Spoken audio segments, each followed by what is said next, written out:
मेरे प्यारे दोस्तों, अगर आपने अभी तक मेरे चैनल को सब्सक्राइब नहीं किया तो प्लीज़ सब्सक्राइब कीजिए, लाइक कीजिए, शेयर कीजिए ताकि नई नई कहानियों का नोटिफिकेशन सबसे पहले आप तक पहुंचे। तो चलिए शुरू करते हैं आज की कहानी। मैं कौन हूं तुम्हारी? सुमन ने प्रेम से पूछा। यह क्या पूछ लिया? मैं तुमसे प्यार करता हूँ, तुम मुझसे प्यार करती हो, प्रेम ने कहा। और घर पर तुम्हारी पत्नी है, बच्चे हैं, फिर मैं क्या लगी रिश्ते में तुम्हारी? सुमन ने थोड़े गुस्से में पूछा। क्या प्यार काफ़ी नहीं है? इस प्यार का नाम क्या है? प्यार का कोई नाम नहीं होता। होता है, समाज इसे रखैल नाम देता है और मुझे यह नाम स्वीकार नहीं। सुमन ने तेज स्वर में कहा। तुम मेरी दूसरी पत्नी भी तो समझ सकती हो खुद को। पत्नी दूसरी पहली नहीं होती, पत्नी सिर्फ पत्नी होती है। यदि मुझसे प्यार करते हो तो मुझसे शादी करो, नहीं तो इतने दिनों तक जो तुम कर रहे थे मेरे साथ वह एकमात्र छलावा था, प्यार के नाम पर। यह तुम क्या कह रही हो? मैं सच कह रही हूँ, लेकिन यह भी एक सच है कि मैं शादीशुदा हूँ। और मैं क्या हूँ?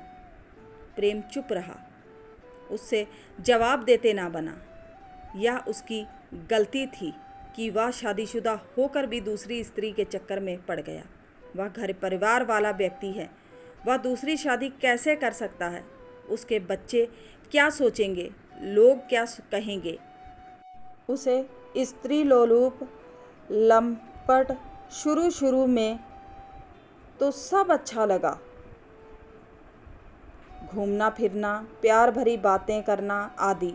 उसकी पत्नी अपनी घर गृहस्थी व बच्चों में इतनी डूबी हुई थी कि उसे ध्यान भी ना रहा कि उसका पति एक पुरुष भी है और पुरुष को घर गृहस्थी के कामों में उलझी हुई पत्नी के अलावा एक ऐसी स्त्री भी चाहिए जो उसे प्यार करे। लेकिन दिन भर काम से थकी हारी पत्नी रात को बिस्तर पर पहुंचकर सो जाती। सुबह वही घर गृहस्थी शुरू। पत्नी अपना पत्नी धर्म बखूबी निभा रही थी, लेकिन पति का प्रेमी मन प्रेम की तलाश में सुंदरी के आगोश के लिए भटक रहा था। वह हकीकत से दूर कल्पनालोक में विचारने को उत्सुक था। वह प्रेमिका के गजरे में फूल सजाना चाहता था, प्रेम भरी वार्ता से मन को बहलाना चाहता था। इसी चाहत में उसे सुमन मिल गई। दोनों एक ही ऑफिस में काम करते थे। प्रेम सीनियर था, सुमन का दोनों में प्रेम हो गया। जब बात प्रेम से आगे बढ़कर शादी पर पहुंची तो प्रेम को सच्चाई बतानी पड़ी। सुमन गुस्से से उखड़ गई। उसने प्रेम को बेवफा, धोखेबाज, फरेबी कहा और शादी के लिए दबाव बनाने लगी। सुमन ने कहा, तुम मेरा शोषण नहीं कर सकते। अपनी देह की भूख मिटाने के लिए प्यार का स्वांग रचाकर मुझे धोखा नहीं दे सकते। तुम्हें मुझसे शादी करनी ही होगी। प्रेम ने कहा, मैं प्यार से इनकार नहीं करता, लेकिन शादी संभव नहीं। क्यों संभव नहीं है? तलाक दे दो अपनी पत्नी को, मेरे बच्चे भी हैं। प्रेम ने कतराता सा कहा। उनका क्या होगा? किस आधार पर तलाक दें? अपनी गलती की सज़ा अपनी निरपराध पत्नी को कैसे दे दूं? मेरा क्या होगा यह नहीं सोचा? सुमन ने गुस्से से कहा। अपनी पत्नी और बच्चों की इतनी चिंता थी तो मेरे साथ प्यार का नाटक क्यों किया?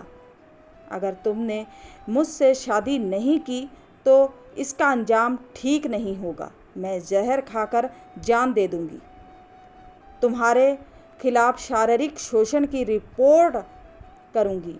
सुमन की धमकी सुनकर प्रेम अंदर तक कांप गया। वह तनाव में रहने लगा। उसकी पत्नी ने कई बार पूछा, क्या बात है? ऑफिस में कोई परेशानी है? वह टालता रहा, कुछ नहीं है, कोई बात नहीं है कहकर स्वयं को छिपाता रहा। लेकिन जब सुमन का दबाव बढ़ता गया तो मजबूरन उसे अपनी पत्नी को सब बताना पड़ा। पत्नी पहले तो बहुत नाराज़ हुई, फिर उसे लगा कि पति पहले से ही परेशान है। ऐसे में उसे कुछ कहना उसकी तकलीफ़ को बढ़ाना है।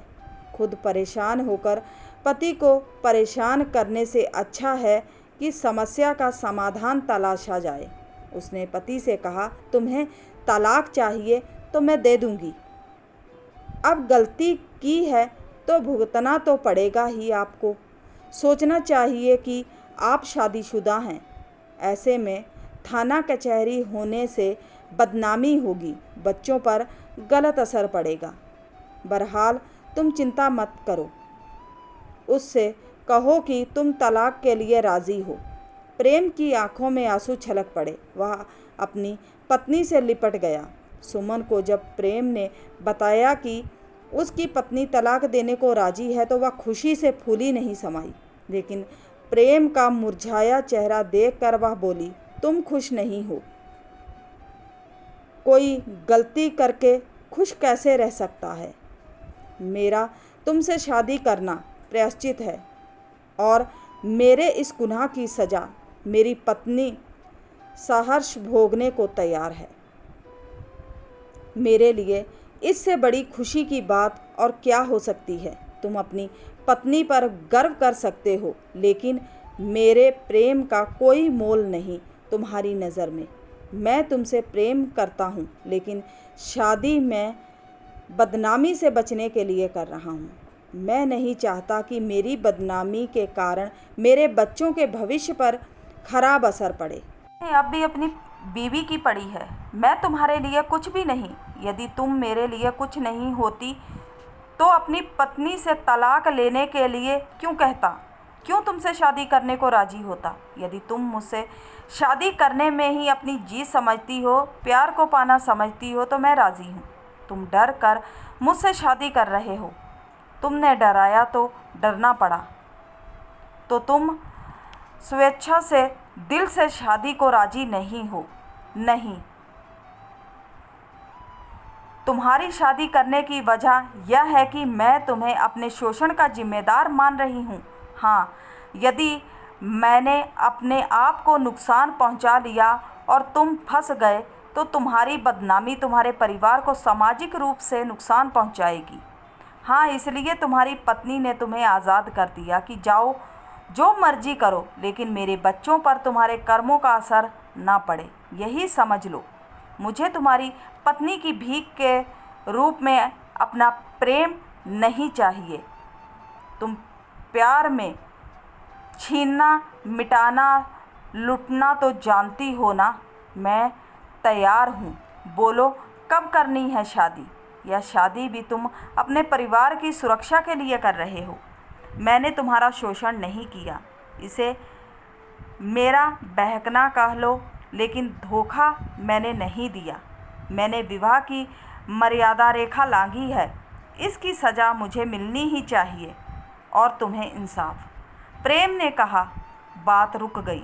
सुमन रात भर सोचती रही, विचारती रही। एक तरफ प्रेम की पत्नी है जो अपने पति और परिवार के लिए अपने पति को तलाक देने पर राज़ी है। जितना दोषी प्रेम है, क्या वह नहीं है? किसी पुरुष के साथ बिस्तर तक जाने से पहले क्या उसने उसके विषय में जानकारी ली? फिर विवाह से पूर्व शारीरिक संबंध बनाना क्या उसका बहकना नहीं था? क्या अकेले प्रेम दोषी था? क्या प्यार छीन कर डरा कर पाया जा सकता है? यदि प्रेम की जगह कोई और गलत व्यक्ति होता तो इस तरह के संबंधों का गलत फ़ायदा नहीं उठा सकता था। उसकी बदनामी करके उल्टे सीधे एमएमएस बनाकर फिर वह क्या करती? कहीं मुंह दिखाने लायक ना रहती। मरने की धमकी, रिपोर्ट की धमकी सुनकर प्रेम की पत्नी ने स्त्री धर्म का पालन भी किया ताकि किसी अन्य स्त्री की जान ना जाए, जबकि उसने मुझे देखा भी नहीं। अपने परिवार की बच्चों की सुरक्षा के लिए वह अपने पति को तलाक देने को भी तैयार है। यह महानता प्रेम के दिलो दिमाग में हमेशा रहेगी। क्या मेरे साथ रहकर प्रेम अपनी पत्नी और बच्चों को भूल सकेगा? नहीं, कभी नहीं। फिर इस तरह खंडित प्यार से शादी करके उसे क्या मिलेगा? पत्नी होने का दंश झेलती रहेगी वह हमेशा।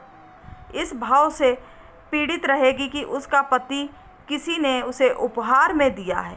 क्या इस शादी का कोई अर्थ रहेगा जिसमें पुरुष मात्र अपनी गलती की सज़ा भोगने के लिए प्रायश्चित के लिए शादी कर रहा है। बिना प्रेम, बिना त्याग की शादी बोझ के अलावा कुछ नहीं।